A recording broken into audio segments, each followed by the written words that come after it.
కనీసం నువ్వు ఒక్కడివైనా, నువ్వు ఒక్కటివైనా విశ్వాసము గలవాడవై, విశ్వాసము గలదానివై నిలబడు. నీ విశ్వాసాన్ని బట్టి నా తండ్రి నీ ఇంట కార్యాలు చేస్తాడు.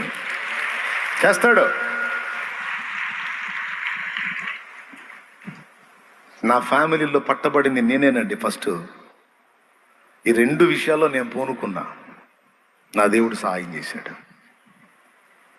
కుటుంబం రోడ్డున పడాల్సిన కుటుంబం ఒడ్డుకెక్కి ఈరోజు తల ఎత్తుకునేటట్టు నా తండ్రి చేశాడు.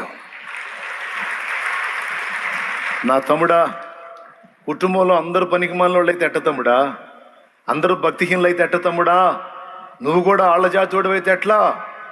నువ్వన్నా నిలబడాలి నాన్న, నువ్వన్నా నిలబడాలయ్యా, నువ్వన్నా నిలబడాలి. భక్తిలో నిలబడాలి, ఆత్మీయంగా నిలబడాలి. నీ వాంఛలు చంపుకోవాలి, నీ కోరికలు, నీ ఇచ్చలు, విచ్చలవిడి తిరుగుళ్ళు చంపేయాలి.